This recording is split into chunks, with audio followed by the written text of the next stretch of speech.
Bueno, gracias a todos. La verdad que muy agradecida por la invitación, es un placer estar acá, que siempre, nada, me tratan con tanto cariño, así que bueno, muchas gracias. Espero, bueno, que esto sea dinámico, por suerte después va a haber mucho tiempo para discutir casos clínicos y ahí va a haber tiempo para las preguntas seguramente.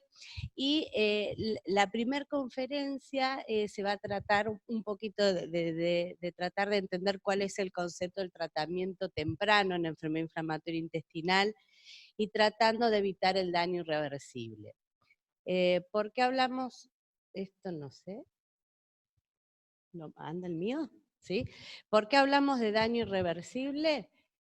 Porque, ahí se me saltó una. Bueno, la enfermedad inflamatoria intestinal, dejada su evolución, puede tener complicaciones muchas veces que no tienen marcha atrás, como son algunos ejemplos que pongo acá, de estenosis, intestinos cortos, fístulas, enfermedad perianal, ostomas, muchas veces tienen que ser definitivos, con piodermas, con manifestaciones extraintestinales.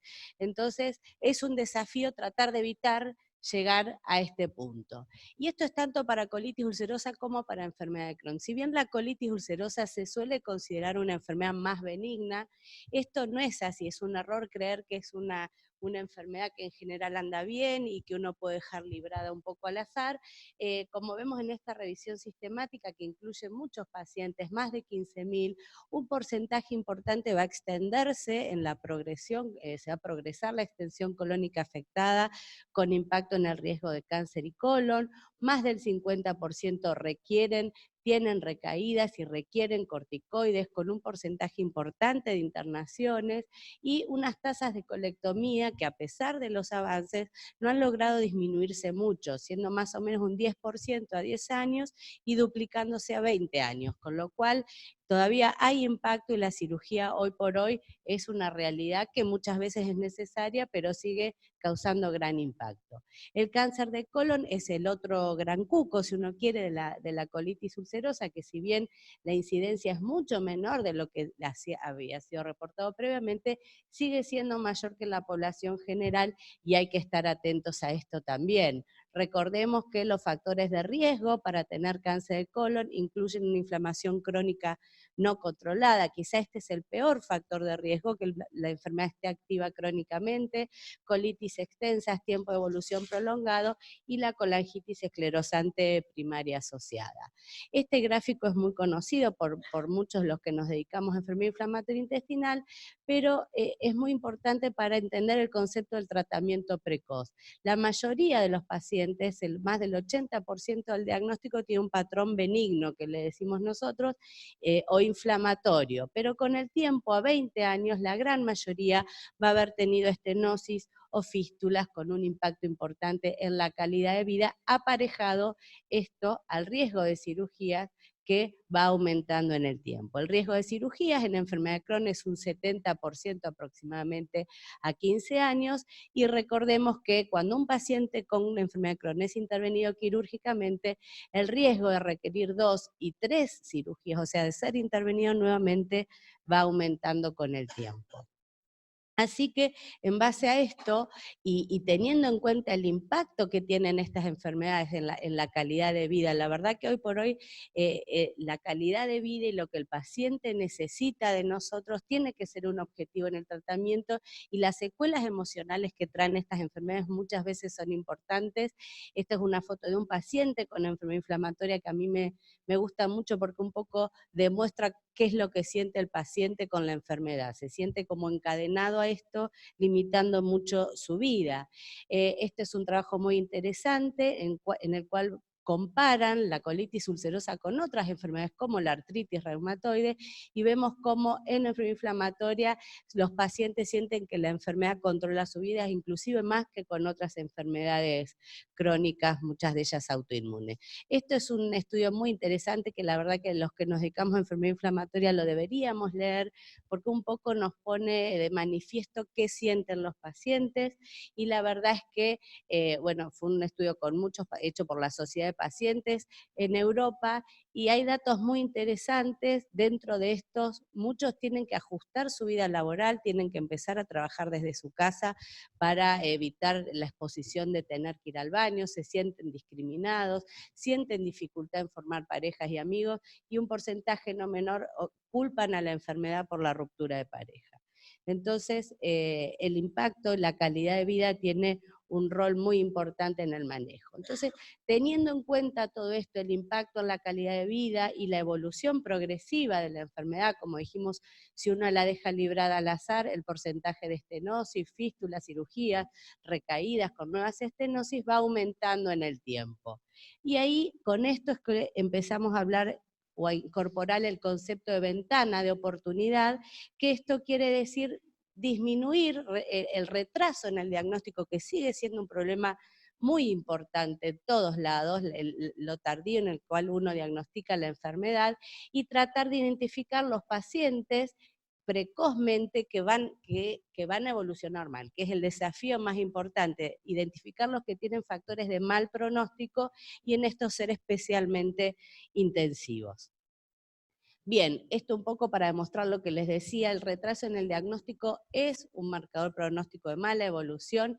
Este es un trabajo relativamente reciente y vemos cómo, tanto en enfermedad de Crohn como en colitis ulcerosa, un diagnóstico retrasado aumenta el riesgo de cirugía en las dos enfermedades, por lo cual es un punto en el cual tenemos que insistir y tratar de aumentar el diagnóstico, e insistir aumentar el índice de sospecha. El gran problema que tenemos es que hay síntomas que claramente se superponen con la enfermedad inflamatoria, con el colon irritable, perdón, con el síndrome de intestino irritable, pero debemos estar atentos a síntomas como fiebre, pérdida de peso, síntomas nocturnos, que el paciente se despierta de noche, claramente habla de organicidad, y los síntomas asociados. La calprotectina también vino a ayudarnos un poco en este diagnóstico diferencial. Cuando uno tiene sospecha que el paciente tiene una enfermedad orgánica, ahí en este momento supongo que en Uruguay está disponible, es costosa, pero puntualmente no se utiliza para screening en la población general, no está indicado en ese contexto, pero sí cuando uno tiene sospecha de una enfermedad orgánica, enfermedad inflamatoria intestinal entre ellas, valores de calprotectina mayores a 250 nos hace realizar o indicar una colonoscopia con tomas de biopsias. Hay un gris en el medio y hay que tener en mente otras causas en las cuales aumenta la calprotectina en materia fecal, como son las infecciones, los antiinflamatorios no esteroides tan frecuentes, y en ese caso repetirlo, y si sigue alto, realizar colonoscopia. Bien, tratando de ir otra vez a esa ventana de oportunidad, disminuir el retraso del diagnóstico, identificar los pacientes que van a evolucionar mal. Bueno, es fácil identificar los pacientes que sí están graves, y ahí no hay dudas que uno en esos pacientes tiene que actuar rápidamente en forma potente, los pacientes que son dependientes o refractarios a esteroides, tanto en enfermedad de Crohn como en colitis ulcerosa, en pacientes que tienen enfermedad fistulizante y en pacientes que tienen manifestaciones extraintestinales, uno tiene pistas muy evidentes de que ese paciente va a andar mal. El desafío son los pacientes que no están tan graves, que uno por ahí los ve en consultorio y no sabe si es dependiente o no de corticoides, o si uno debería iniciar inmunosupresión precoz temprana. Está estipulado que pacientes con enfermedad de Crohn, que son jóvenes, que fuman, por supuesto si clínicamente están mal, pero que también tienen biomarcadores de actividad importante, y sobre todo aquellos pacientes que tienen enfermedad extensa que afecta el intestino delgado, enfermedad perianal, fístulas, y que tienen úlceras profundas en la endoscopía, estos pacientes debemos seguirlos de cerca porque tienen alta chance de evolucionar mal. En colitis ulcerosa, a la inversa, pacientes que no fuman tienen riesgo de peor evolución. Los pacientes que tienen muchas exposiciones, bueno, esto todos lo sabemos, pero los pacientes que tienen valores biomarcadores elevados, que tienen enfermedad extensa, que han requerido internaciones, esto es un marcador pronóstico importante, y que tienen úlceras profundas y que no logran curarse, tienen riesgo de evolucionar mal, y debemos estarles muy encima y escalar rápidamente en los tratamientos. ¿Qué podemos decir un poco de estos predictores? De esto vamos a hablar un poquito después, pero sabemos que la clínica en enfermedad inflamatoria intestinal no es soberana, sobre todo en Crohn, que la mitad de los pacientes casi que se encuentran bien clínicamente tienen lesiones endoscópicas y sabemos que es la lesión endoscópica la que nos va a predecir cómo el riesgo de estos pacientes, por lo tanto, debemos buscar marcadores más objetivos. Esto es un estudio muy viejo del año 90, pero vemos como a pesar de que la gran mayoría de los pacientes responden a corticoides, más del 90%, menos del 30% logran curar la mucosa y esto tiene un impacto en la evolución a largo plazo.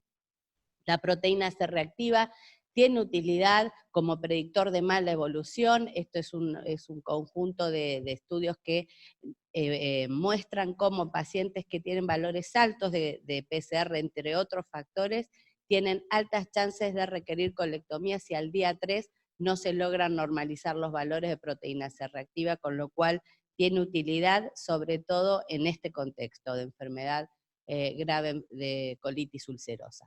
La calprotectina como predictor, este es un estudio, hay muchos hechos, este en realidad es un subanálisis de los estudios OCTAV hechos con tofacitinib. Ay, ahora se escucha mejor. Bueno, y vemos como valores bajos de calprotectina en celestito se correlacionan mejor con respuesta clínica, remisión clínica y también endoscópica, que es sin duda el objetivo quizás más fuerte para decirle al paciente que la enfermedad va a estar más controlada.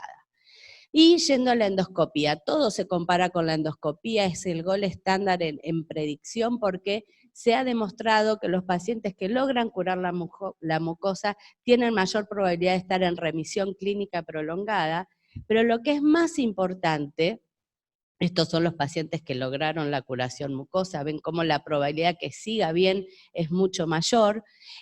También se asocia con la cirugía. Los pacientes que logran curar la mucosa, en rojo, tienen una probabilidad de no requerir cirugía, de estar libres de cirugía significativamente mayor, y por eso es uno de los objetivos que perseguimos. En Crohn ocurre lo mismo, los pacientes que logran curar la mucosa en celestito tienen una probabilidad de requerir corticoides y requerir cirugía significativamente mayor.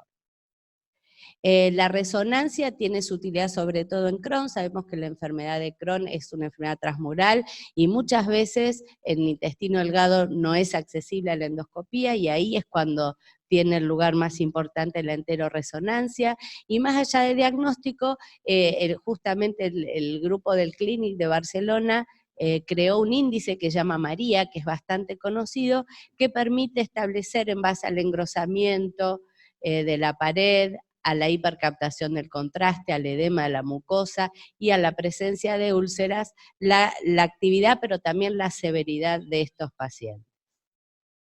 Finalmente, la histología, sin duda no es un objetivo, ni uno lo va a buscar como un predictor de mala evolución, pero en este trabajo muy interesante, y cada vez se está hablando un poco más de esto, aún con Mayo Cero, con remisión mucosa profunda, los pacientes que tienen plasmocitosis basal tienen una probabilidad de recaída mayor, al igual que aquellos que tienen un índice de GEOPS elevado. Así que si bien no es un objetivo, es un dato más para tener en cuenta.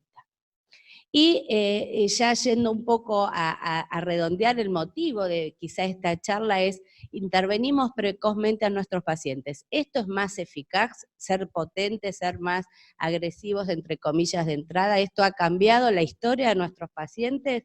Bueno, un poco sí, un poco no, en eso estamos. La verdad es que, como todos sabemos, ya los corticoides, de hecho, simplemente instaurados precozmente en forma efectiva, tienen una alta respuesta inicial, o sea que son efectivos y ha cambiado la historia porque la mortalidad con la introducción de los corticoides por los brotes de colitis ulcerosa disminuyó muchísimo, pero como todos sabemos, a largo plazo, más de la mitad de los pacientes, a pesar de haber respondido con corticoides, van a haber desarrollado o dependencia o resistencia o haber requerido cirugía.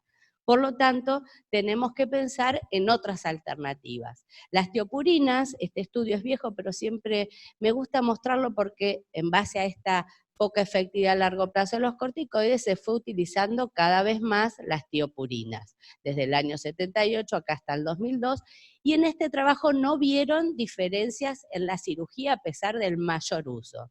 En realidad, cuando uno lo analizaba, la gran mayoría recibieron el inmunosupresor tardíamente, cuando el paciente ya había sido operado o ya había hecho estenosis.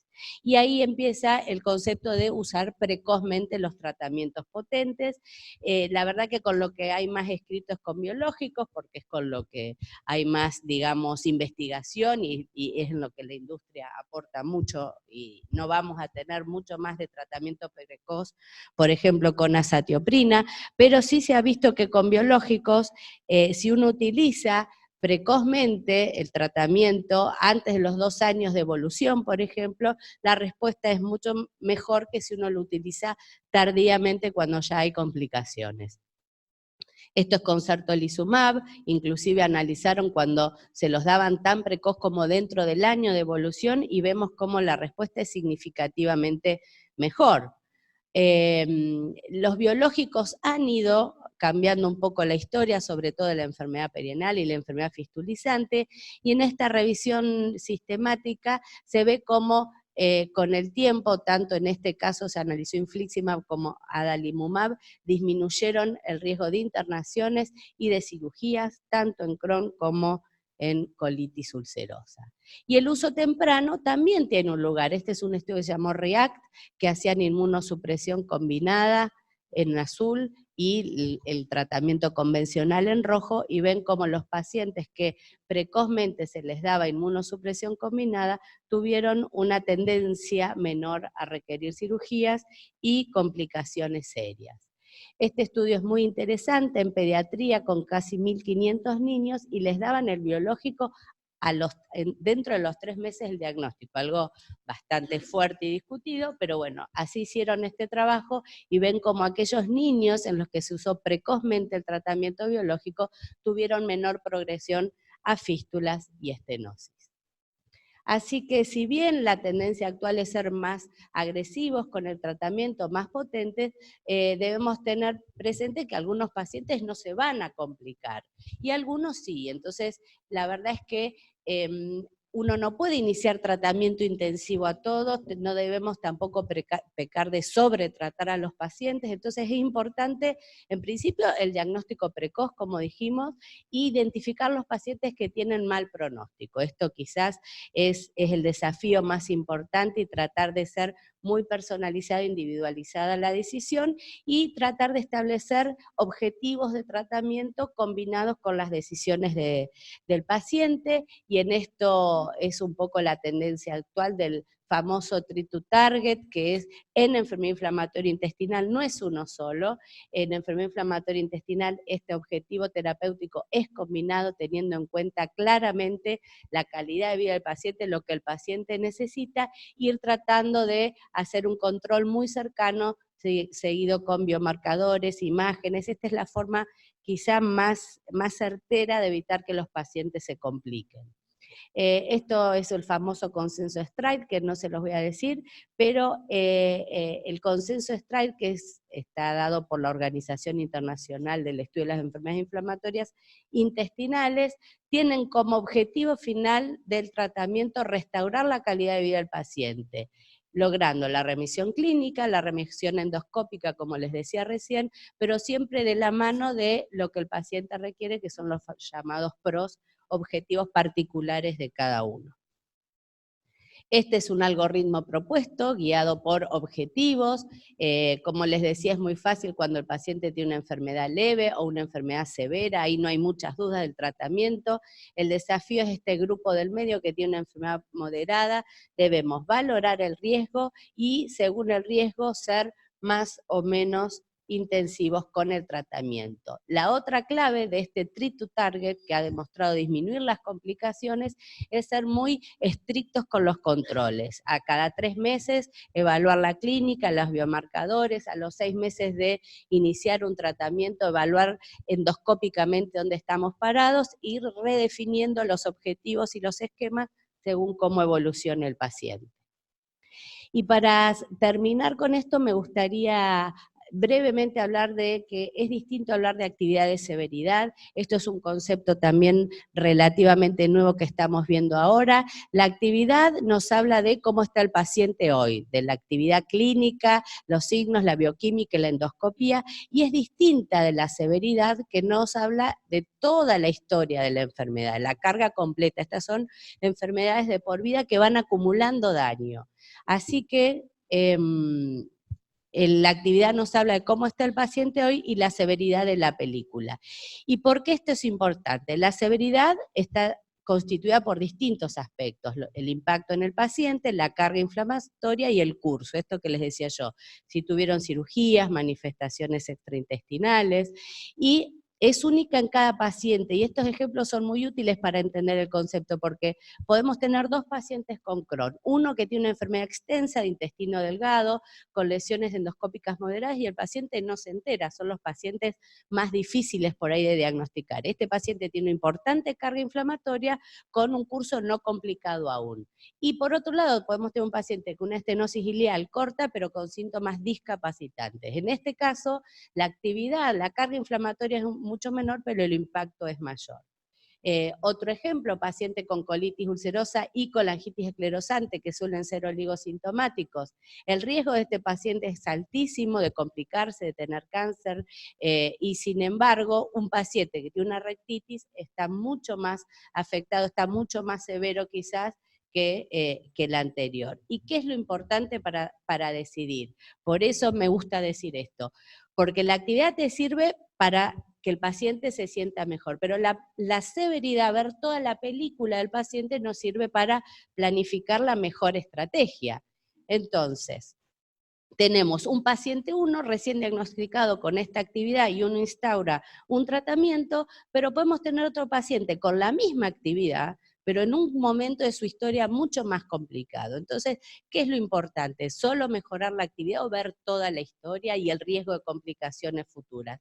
Y las dos cosas, pero el concepto de no pensar solo que el paciente se tiene que poner bien, sino en pensar que es un paciente que tiene una enfermedad para toda la vida, es muy importante para planificar la estrategia.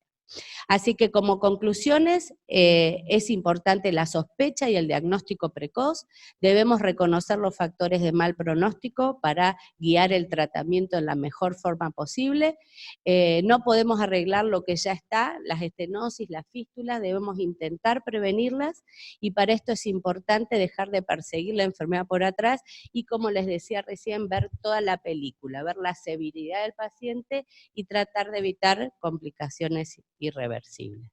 Bueno, muchas gracias.